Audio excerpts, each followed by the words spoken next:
Ladies and gentlemen, one of the great Americans, our dear friend, Mr. Glenn Beck.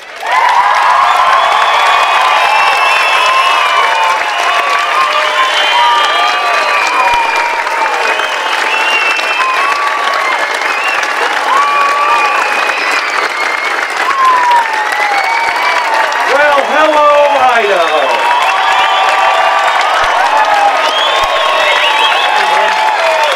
So great to be back. I don't know, it just feels like it kind of makes sense here. I'm glad that the Huntsmans were gracious enough to ask me to come back.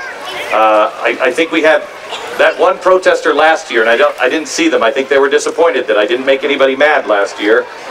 So I'll try it again. I had somebody ask me earlier today why I come and why I'm here, and they actually phrased it this way: "Are you here for the money?" And I thought, I ain't getting rich on this one.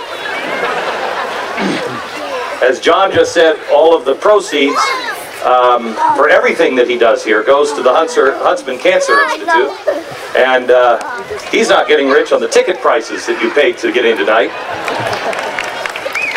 I flew myself, my family, and quite a few members of my staff from our new venture, GBTV, here this... thank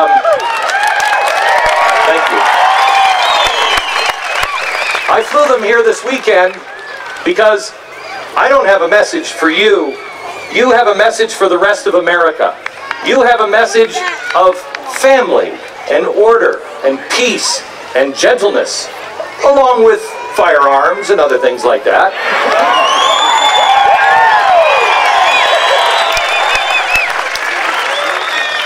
We were in Wilmington, Ohio last... You from Ohio? I remember my first drink. We were in Wilmington, Ohio last Christmas time. And this is ground zero, they say, of the Depression, or the recession that we're in. Out of 12,000 people in this community, 7,000 lost their jobs in one day. CBS News came, 60 Minutes came, ABC, NBC, they all came, and they showed the blight, they showed the troubles with the town. When I called them about 4 months later, they said, "No thank you, please, we don't want any more television here, please." And I said, "What happened?" They said, "Well, all of the television cameras would come, and then they would just show the negative of our town. We're survivors. We're thrivers. We don't want to focus on the negative. We want to show what we're doing that's positive." I said, "That's good, because that's exactly what we want to show." America can look at all of her problems, and we have a lot of problems. So does the rest of the world. The rest of the world is facing now a colossal and historic choice. Freedom or slavery, light or darkness, love or hate. Which will it be? The question that is being asked silently to each of us is choose. Which one will it be? And in many ways, our society has already made the choice. Because we don't as individuals want to choose. We as individuals have been convinced that somehow or another we can get through life without choosing. But you can't. Life isn't a spectator sport. You have to choose. Light or dark, love or hate, freedom or slavery, which will it be? Most people refuse to even see the problems. They don't want to look at it. They don't want to see it. The problems are not the only things to see, though. The solutions and the miracles in everything that happens that is tragic. There is a blessing inside, if you care to look for it. What John said a few minutes ago when he said, "We're going to beat this thing," he means it. And so do I. And so do you. When you stood up and you cheered and you applauded, you just need someone to confirm it. We will not only survive, we will thrive. That's who we are.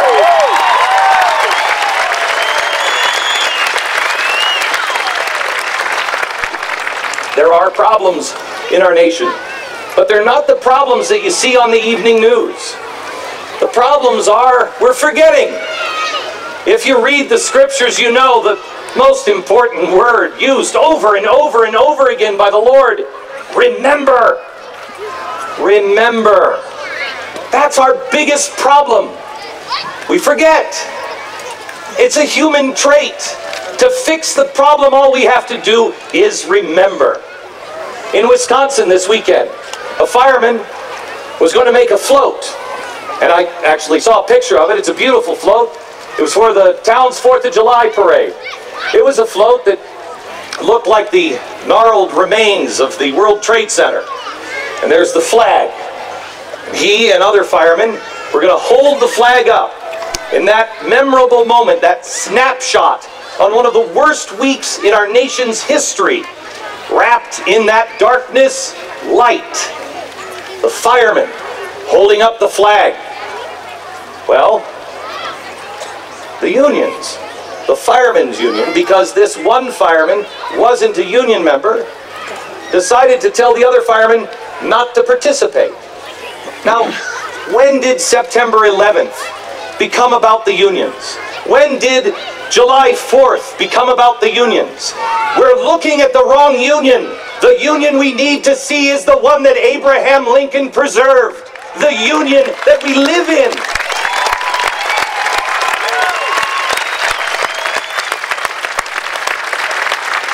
But to preserve the union, we have to celebrate it. We have to know it. We have to remember. How could we possibly renew the promise of the union?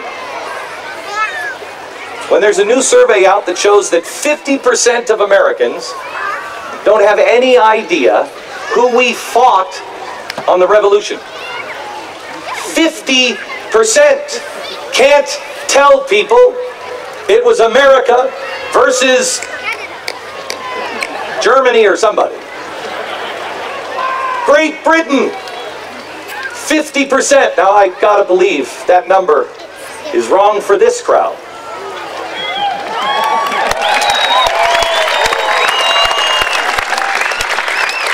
40%, 42% have no idea when the Declaration of Independence was signed.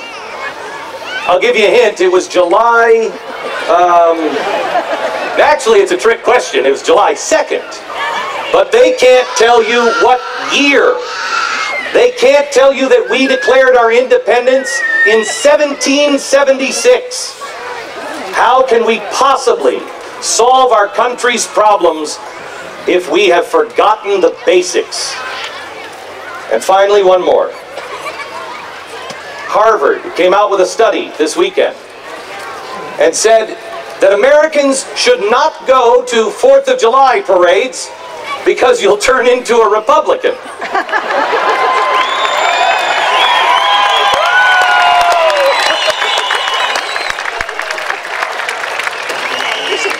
I'm going to disregard that cheer. It's not about the parties, you know that.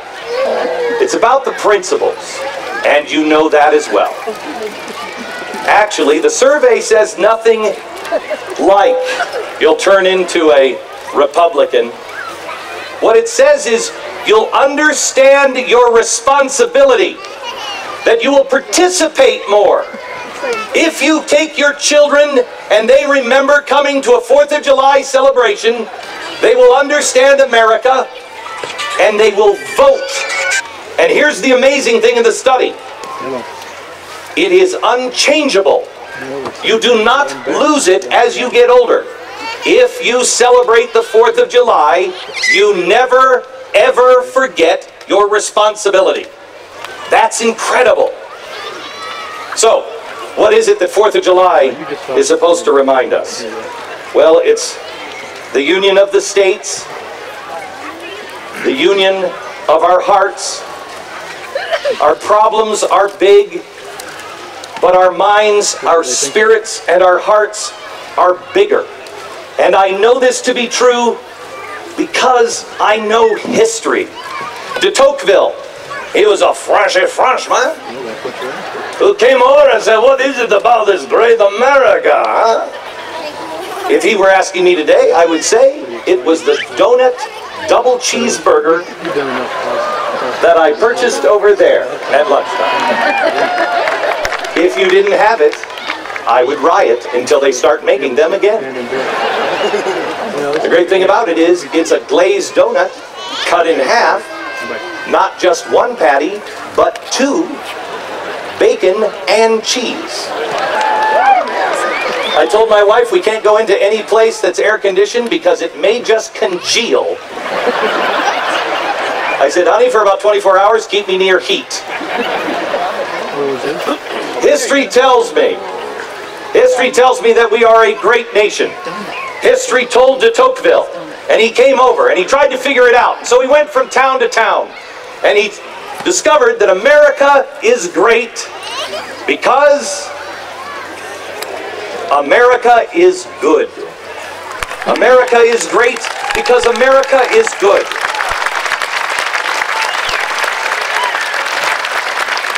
So what exactly does that mean? America is great because America is good. It's the people. The people were good. They were good to each other. They were people of faith, people of hope, people of charity. They did the right thing not because somebody was watching, because it was the right thing. I just finished my last episode on the Fox News Channel 2 days ago, and I have to tell you, I closed the door of the Fox News Channel, and that was the toughest job I've ever had. And I'll tell you, there was a lot of pressure on us all the time to get it right, to zip up your bulletproof vest, to do all the things that we had to do just to keep going.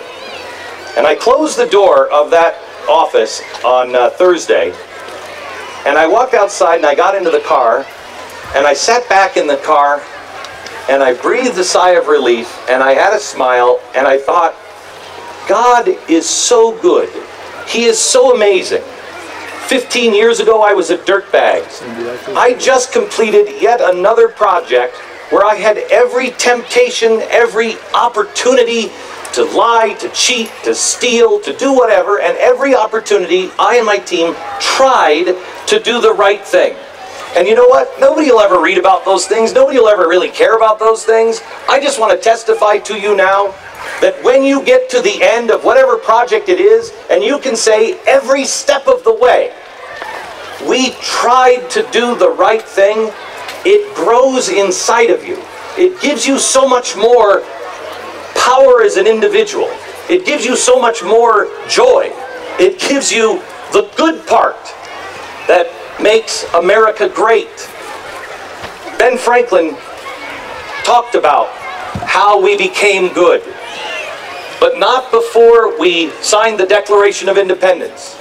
And before we signed the Declaration of Independence and said, here we are, a bunch of farmers, and we want to take on the greatest navy, the greatest army, the greatest country the world had ever seen, we're going to take them on as farmers. But look out, because we got rakes.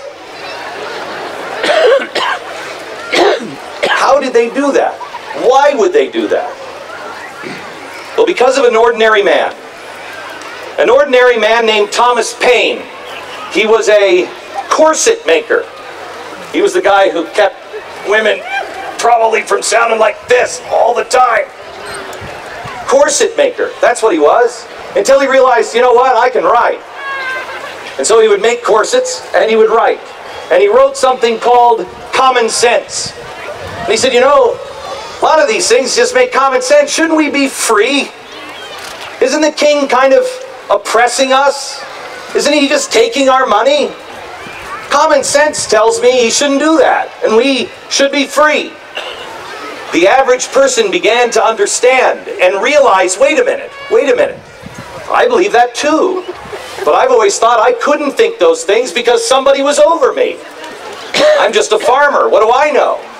He said it's common for a reason. That's not a slight or a slam. It was given to us. The framers get together and they say, these things we find self-evident.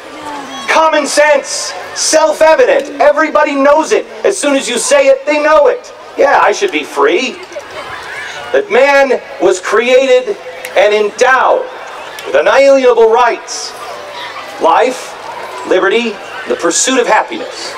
That's the Declaration of Independence. Never before thought of. Nobody ever thought of that before. Nobody ever said that you, a blacksmith, the guy making the really yummy donut burgers, I think he should be king, but that's a different story. Nobody ever thought that he should have a right to say anything. What does he know? So Thomas Paine inspires other ordinary men. One of them is George Washington, an extraordinary man, but only because he stood up not only to Great Britain, but early on to himself, and made sure that he was a man of virtue and merit. George Washington, in the end of his life, said his biggest fear would be that at some point in his life, at the end, he would do something that would eternally dishonor him. At 8 years old, he's writing a list of things to do. Always do these things, never do these things. If you read them and try to apply them to yourself, I'm reading them now and I'm trying to apply them and they're impossible. I mean, I got the no spitting in the fire thing down, but some of them are impossible. One of them is, never cross your legs. When you're seated, seat yourself upright and never cross your legs. Leave your hands folded in your lap. Try that for a day. He did it his whole life. At one point, I made it till about, I don't know, 12:15. And at one point, I'm having a meeting and I said, I just have to cross my legs. And my staff, who I hadn't told what I'm doing, they said, what are you talking about? I said, I've been trying all day just not cross my legs. I'm trying to do some of the things that George Washington did. That's insane. They said to me, you know what? When we walked in, you felt different. I'm like, yeah, I was in pain. That's what it was. He demanded the highest standard of himself first. And he sucked as a general. He did. For a long time, he stunk on ice. 1776, they declare their independence. Well, now we have to have an army because they're coming. And so we start to fight, and we appoint George Washington to be the general, and he sucks. He loses every single time. We get to New York, which isn't really far from where everything kind of started. We keep losing and losing and losing. Can't lose New York. Now I'm kind of like, yeah, I don't know.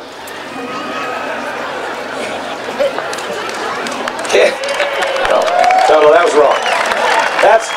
That's a joke George Washington wouldn't have told. But you didn't come to listen to George Washington now, did you? Can't lose New York. So he says, we need a spy. Now, nobody wanted to be a spy, because in the days, if you were a spy, you were hung. Hung like a dog. So he gets together and he says, we need spies.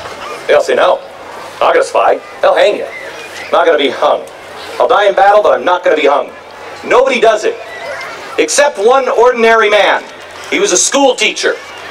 And that gave him the perfect reason to go across the water and go to Long Island, because he was a teacher, so he could bring school books. I'm just going to talk to my students. He would spy and see how many men the British had, what the fort looked like, what was going on. He decided to do it, even though he was the captain, and his own unit refused. They tried to talk him out of it. In fact, he had to talk his own unit into staying together the year before. They weren't getting paid. Congress was, well, like Congress is now. And they weren't paying. And so all of his troops in the unit said, we're leaving. He said, no, listen. This is the right thing. This is the right thing to do. Stay. He not only convinced them to stay and fought that battle, he actually paid them with his own salary. He took his pay and divided it up among the men. So when no one volunteered, he stood up and he said, I'll do it. I'll spy. They turned to him and said, you can't do that. They'll hang you. You can't die like that. That's dishonorable. He said, if I may quote, I think I owe to my country the accomplishments of an object so important and so much desired by the commander of her armies, and I know no other mode of obtaining the information. I am fully sensible of the consequences of discovery and capture in that situation. But for a year now, I have been attached to the army, and I have not rendered any material service while receiving compensation. Remember, he gave his money to everybody else. But he's saying, I was paid, and I haven't done anything. And George Washington is asking in the name of our country. I am not yet influenced by the expectation of promotion. I don't expect any monetary reward. I just want to be useful, and every kind of service necessary for the public good becomes honorable by being necessary. He went on September 18th. He crossed in a boat. He was there for 2 days.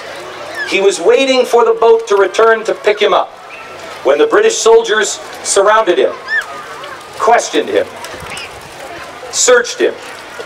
In his shoes, written in Latin, were all the specs of the fort and everything else that he had spied. They questioned him some more. He wouldn't give them any information. Then they said to him, we will give you money. We will pay you. We will let you go. All you have to do is go back across, get this piece of information for us, and come back. Now think of this. Maybe this guy's the dumbest guy in the world, but I would have said, oh, I'll be right back, guys. He didn't. He was honorable. He said, I will not spy on my fellow countrymen. So they took him, they tried him, they hung him, and we only know really the part of the story that ends, I only regret that I have but one life to give for my country. Nathan Hale was his name. Remember who we are. Ordinary men, ordinary women, inspired by ordinary people that get together to do extraordinary things. As we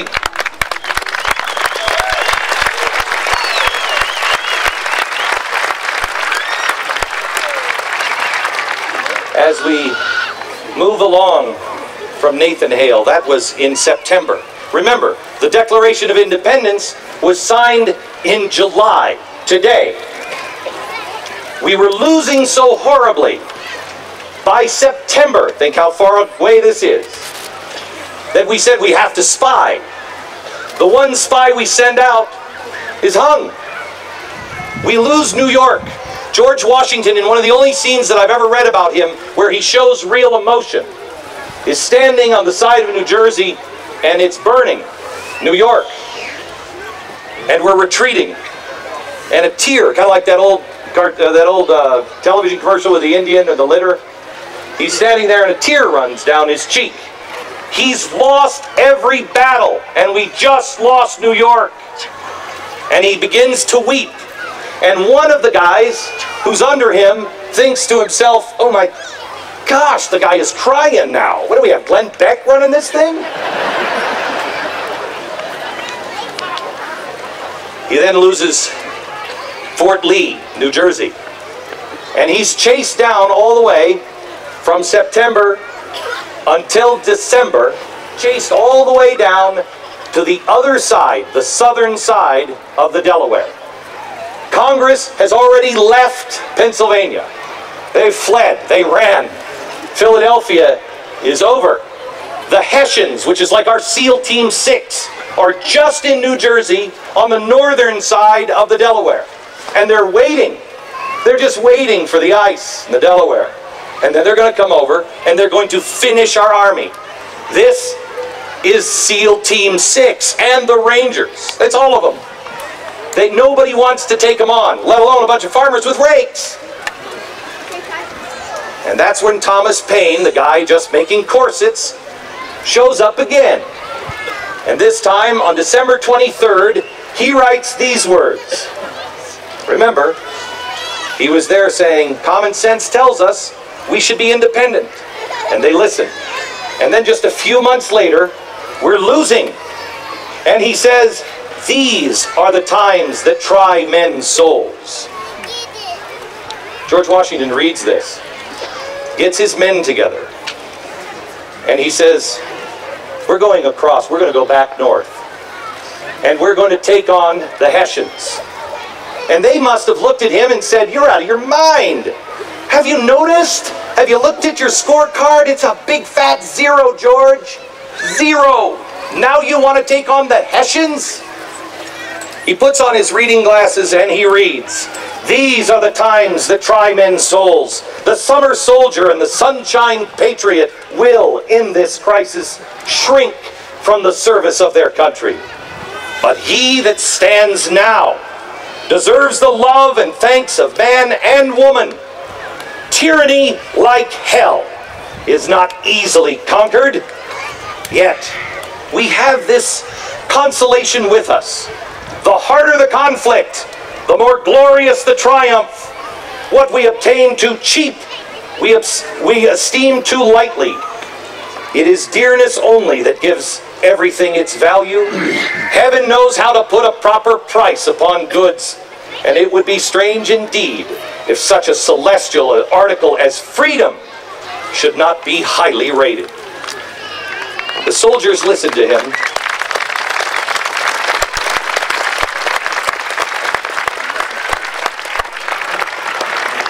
The soldiers listened to him, and on Christmas Eve, they cross the Delaware, and they defeat the Hessians.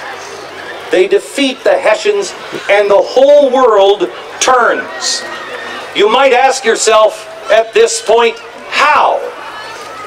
I urge you to read the Declaration of Independence and the last paragraph, and with firm reliance on the protection of divine providence, we mutually pledge to each other our lives, our fortunes, and our sacred honor. The last lines of the Declaration of Independence gives you the answer. Divine providence. America is great because America is good. Tonight I challenge you, as an individual and as a family, I challenge you in the next week to answer these questions. If you can't honestly, deeply answer them now with every fiber in your being, with at stake your life, your fortune, and your sacred honor, answer these questions. Was God involved in our freedom in 1776? Was he involved?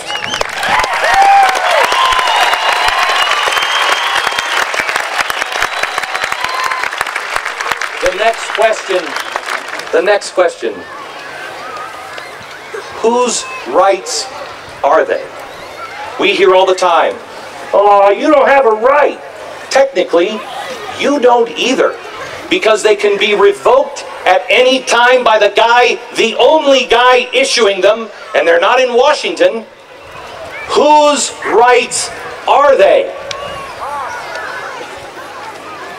The next one, if they're God's rights, and he was involved then, have we accomplished what he wanted us to accomplish? Is the world the way he wants it? Because he wanted somebody to be free to do his work. It happened to be us. What have we done with those rights? Do we even appreciate those rights? Do we dedicate ourselves to his service to ensure those rights remain? Well, we haven't. I haven't. Until the last 8, 9, 10 years of my life. But I have now. And I again tell you, with no uncertainty at all, 0. Since I last met with you here a year ago, my faith has grown 1,000%. I have seen the finger of God at work. He is involved. He is not neutral in our country and our rights. He's not. He is involved. So if he's involved, what is it we're supposed to do? I go back to the Revolution. Past it. We now have the Articles of Confederation, the first United States of America. Under the Articles of Confederation, before we had that old dusty document, the Constitution. And it didn't work. And I told you, I believe last year, when they came knocking on George Washington's door, after all of the fighting that he had done, all of the service, and they asked him, you've got to come back. You have to go to Philadelphia. You have to be part of this convention. Nobody will sit through it unless you're there, General. And he said, have I not yet done enough for my country? The answer was no. He went back. Now, let me pick it up there. He sat in this convention where they're arguing about the Constitution. What's it going to be? And I believe it was the delegation from New York that said, we're never going to be able to get this by our people. There's no way. They don't want a new Constitution. We're supposed to fix the Articles of Confederation. We'll never do it. You got to give us some candy here. You got to give us some pork that we can say, hey, don't worry about that. Pay attention to this. And all eyes turned to George Washington, who said very little. He said, gentlemen, if at this time we compromise on values and principles, if at this time we don't do the right thing, how can we live with ourselves when we meet our Maker? The room got quiet. He stood up. He said, let us now raise a standard that the wise and the honest will be able to repair. He was calling and prophesizing of us. It is time for us to dedicate ourselves to be wise and honest and look for the standard and repair it and set it right for the next generation. That's our job. That's our duty. That is the minimum of what is required of us. In 1822 or 23, John Adams, Thomas Jefferson writing back and forth to each other. They say, you know, it's really going to fail. The other says, I know. The other writes back and says, you know what, man, it'll make it a lot easier and this conversation would go a lot quicker if we had email, but this thing is going to fail. But when it does, the Americans will see and remember what we were trying to do. And they will not only fix it, they will make it better. And their letters become optimistic. I wonder if they'll see this. I wonder if they'll see this. We should have done this. Yes, but they will. They were expecting us. Now, our choice is, do you believe any of that? Or is that just nonsense and hogwash? Because it's in their words. That's what they said in their own hand. They were expecting us to be better than we are today. And the great thing is, strife either makes you worse or better. There are some Americans that are spiraling off into hatred, into anger, and others that are saying, wait a minute, stop. I can be better than this. We don't have to be this way. The things that I have done, even in the last 2.5 years, there are things that I regret doing. There are things that I regret saying. But I said them at a time that was the best I could do at the time. That was the level of my understanding. That's where we all should be. At the level of our understanding. And then give yourself enough of a break to say, you know what, that was yesterday. I'm sorry for that. But I learned. And I'm going to be better. Because the choice again is light or dark, love or hate, freedom or slavery. Those are our choices. And they were They were expecting ordinary men. We're expecting ordinary men and women today to choose. And it's never been easy. We all know the words, oh say, well, not everybody. It seems there are a lot of pop singers that don't know the words of the Star-Spangled Banner, but most of us know the words of the Star-Spangled Banner. Oh say, can you see by the dawn's early light what so proudly we hailed at the dawn's, we hailed at the twilight's last, I'm a pop star, my gosh. At the twilight's last gleaming, whose broad stripes, bright stars, through the perilous fight, we know it, we sing it, we always say, play ball, afterwards. But remember, this was a poem first. Actually, no, I take that back. Actually, it was an experience first. And then it was written in poem form. If you read it as a poem, if you read it and understand that it was a man's experience, it changes everything. It shows fear. It shows desperation. It shows love of country. It wasn't a guy who was writing this down who was actively engaged in the war. The guy who wrote it was trying to save a friend.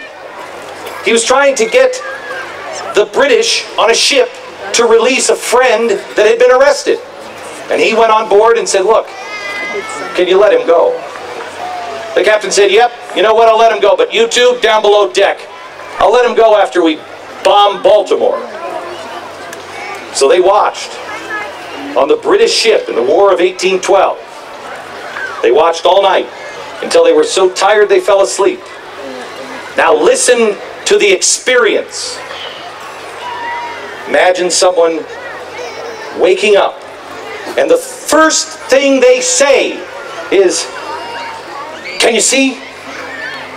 Can you see by the dawn's early light what so proudly we hailed at the twilight's last gleaming, whose bright stars, broad stripes and bright stars through the perilous fight o'er the ramparts we watched were so gallantly streaming, the rockets' red glare and the bombs bursting in air gave proof through the night that our flag was still there.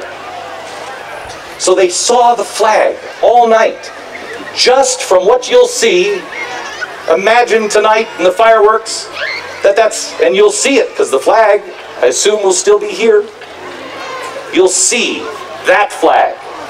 Occasionally, look up at it as you see it in the light of the fireworks.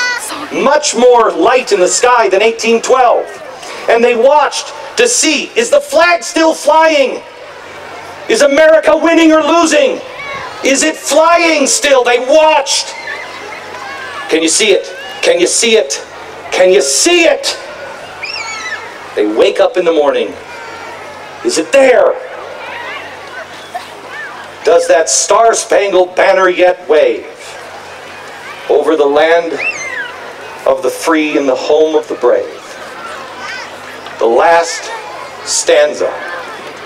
Oh, thus be it ever, when free men shall stand between their loved home and the war's desolation, blessed with victory and peace, may the heaven-rescued land praise the power that hath made and preserved us a nation. Then conquer we must when our cause is just. And this be our motto: in God do we trust. And the star-spangled banner in triumph shall wave over the land of the free, the home of the brave.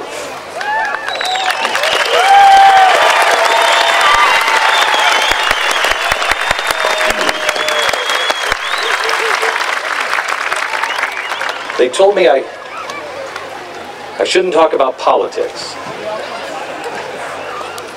And so I won't. Instead, I'll talk about religion.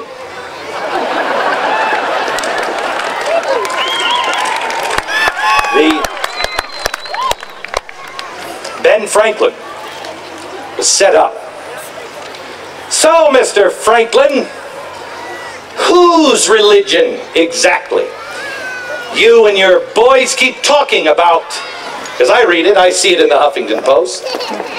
You keep talking about the American religion.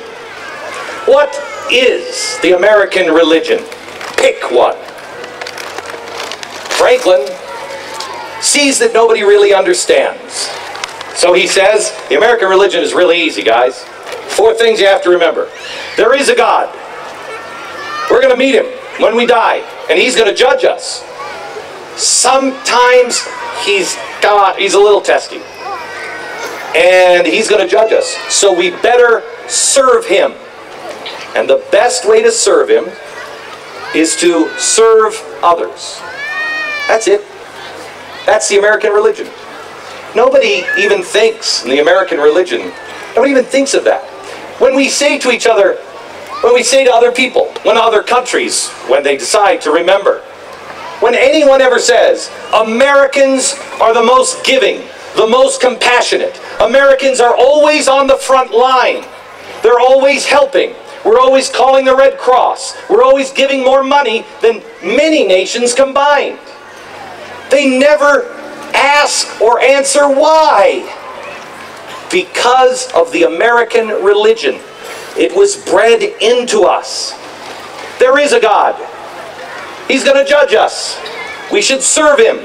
And the best way to do that is to help each other. America is good, which makes America great.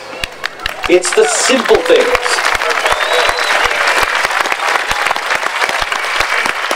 It's the simple things that we do as ordinary people. Ordinary men, just like the ordinary men and women in the Revolution, and the ordinary men and women in 1812, and 1860, and 1918, and 1930, and 1945, and 1968, in 1979 and 85, the ordinary men and women. I was walking down that row and there's these great cars. All these great cars. And there is a 1968 Camaro. Did anybody see that? Was that the sweetest car ever? 1968 Camaro. 1968. What was happening in that year? Vietnam. The riots, Chicago, all of it. Our country was coming apart at the seams, yet at the same time we were building the sweetest muscle car the world had ever seen.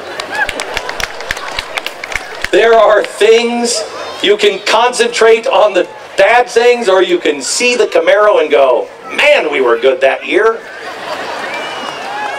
I was talking to a rabbi recently. He gave a great line. He said, are you hungry? I said, always. He said, let's go have some wheat. I said, are you Mormon? Because I got some of that in my basement.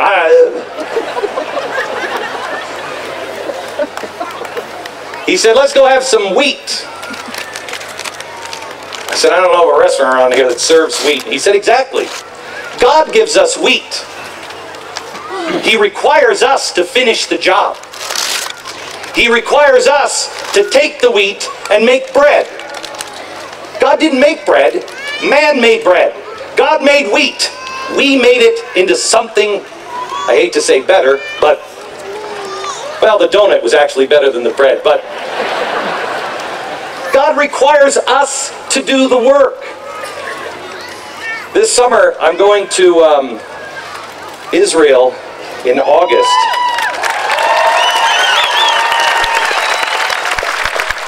It's the craziest, most insane thing that I've ever done. It is something that I don't want to do. It is something that I honestly thought would be,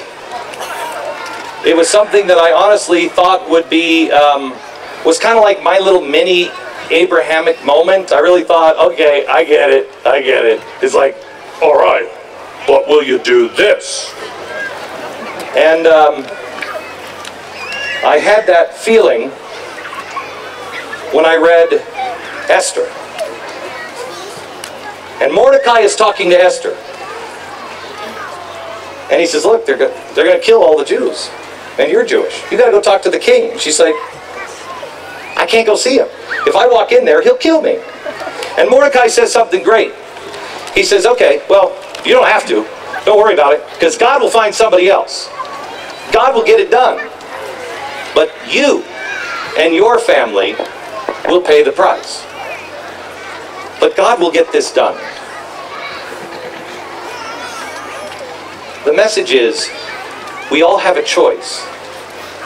And we all have to find what it is we're supposed to do. Not because God can't get it done. He's involved. But because it's what we're supposed to do.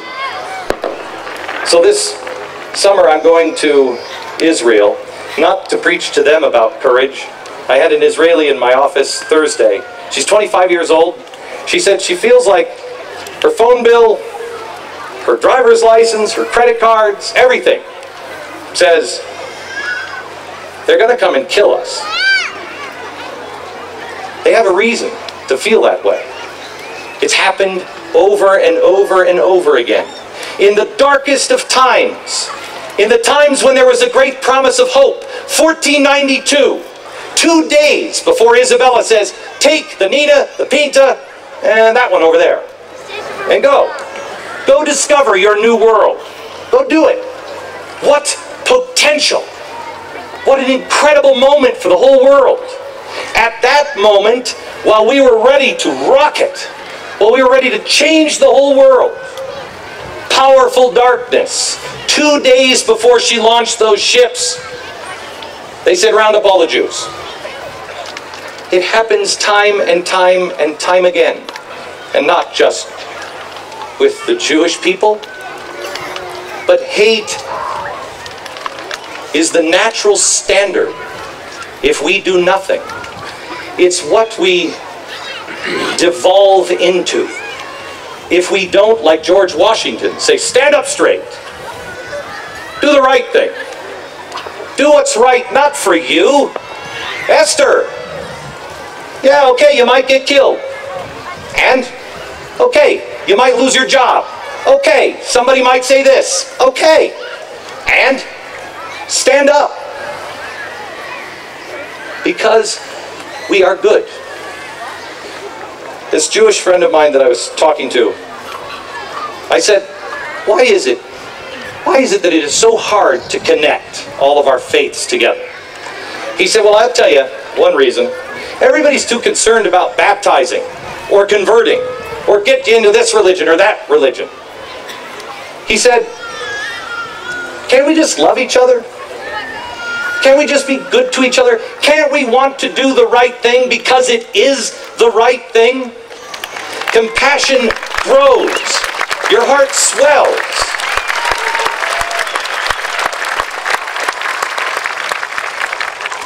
I talked earlier this year about the Fogel family in Israel that were killed horribly, whole family, horribly killed by teenagers because they disagreed with them.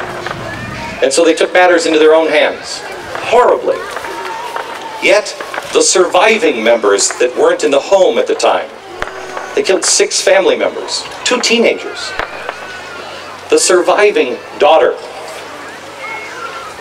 talked about how she will be an example. She will not feed into the hate.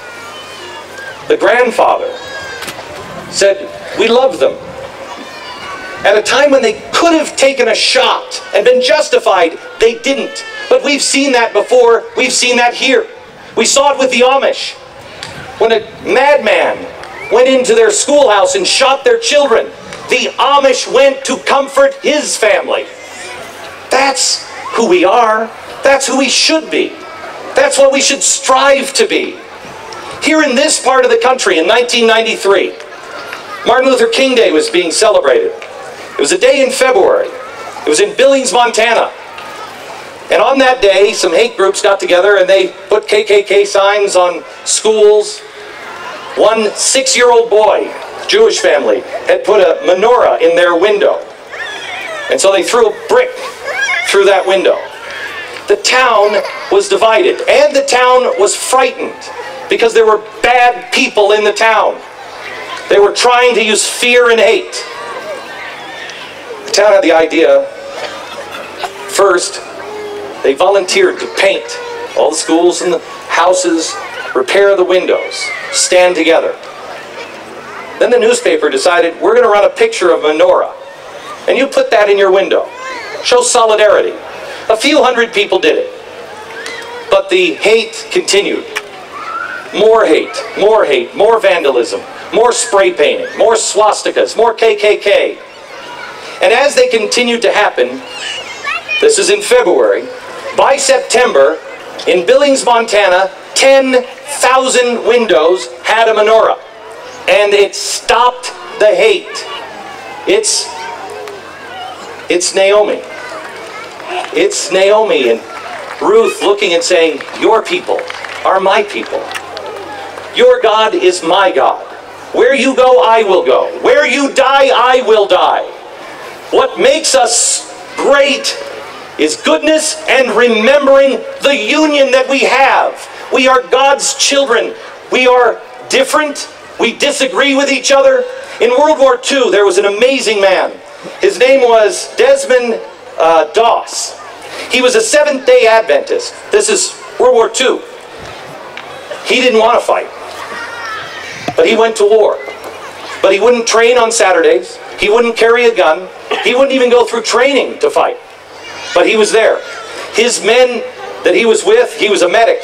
They ridiculed him, made fun of him, loudly, embarrassed him. But he went, and he kept going, and he said nothing. And in a battle in Okinawa, his unit, 75 guys were injured. 75. The shells kept coming in, and he was the only guy. And he refused to take cover.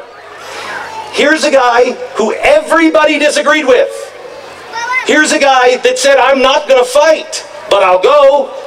And in the moment that those 75 men needed him, he picked each one with the shells coming in, refusing to take cover. He picked one up, put him on his back, went up the hill, tied a rope around their waist, lowered them down a cliff to friendly hands that untied the rope. And that time, he went back down. He did it 75 times. A guy who is the most anti-war came home with a Congressional Medal of Honor. We don't have to see the world the same way. We just have to do our part. We all have a role to play.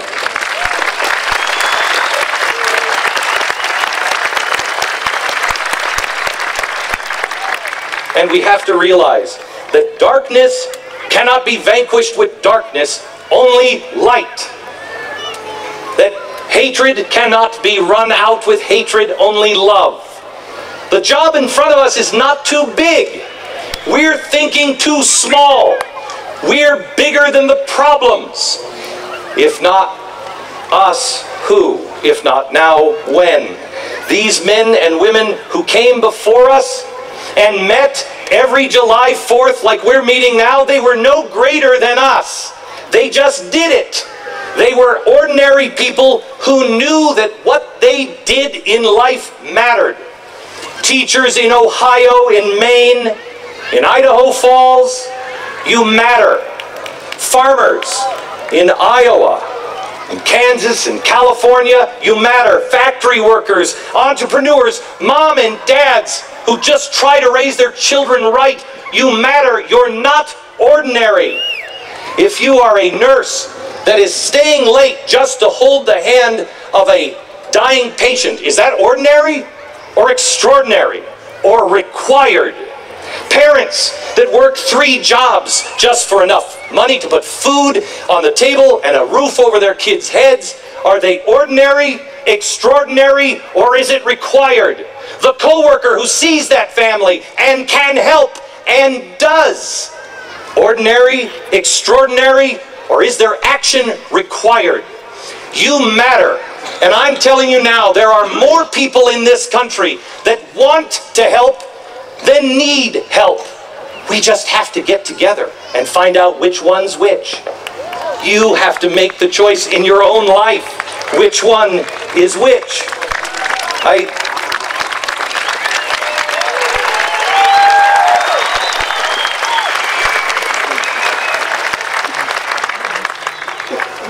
Believe me, if it were up to me, I would have shut up a long time ago, but they said, not until it's dark.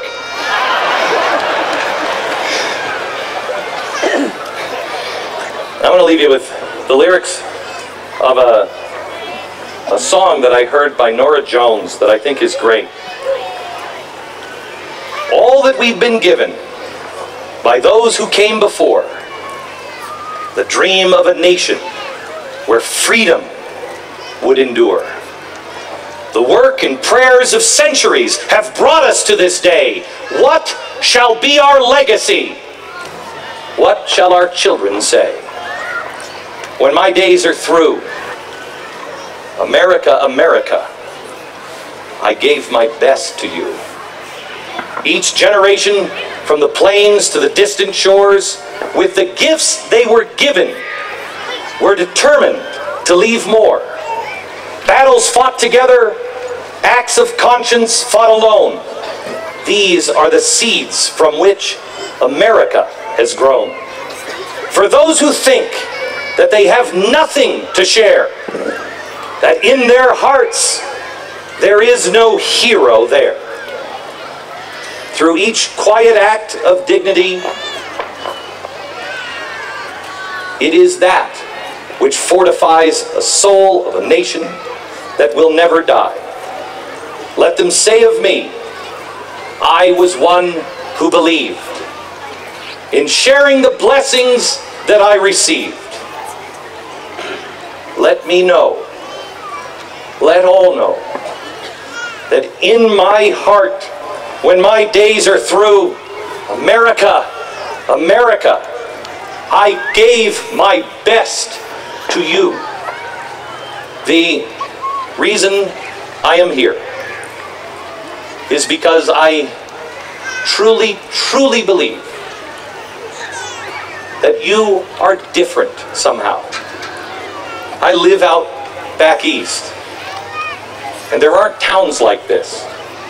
Here they may be commonplace. They're not everywhere in America. You have a special opportunity and obligation to let yourselves be known, to let yourselves be seen, doing good. John Huntsman, when I first met him, I loved him. And I told him that I would help him with his cancer institute if he would teach me to do what he is doing, which is to die broke. He's working hard on that. I would like to ask you, this is all free. All of us are doing all of this for free. And it's an extraordinary day. If you have a cell phone now, if you would take it out and text Huntsman to 50555, a $10 donation will be made in your name. If you have a cell phone, take it out now, if you will, and text Huntsman 50555 and donate $10 and give the best to America. Do what each of us can.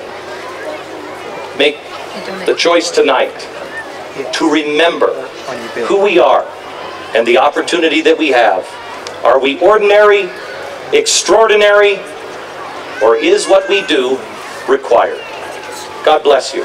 Happy birthday, America. Thank you. God bless.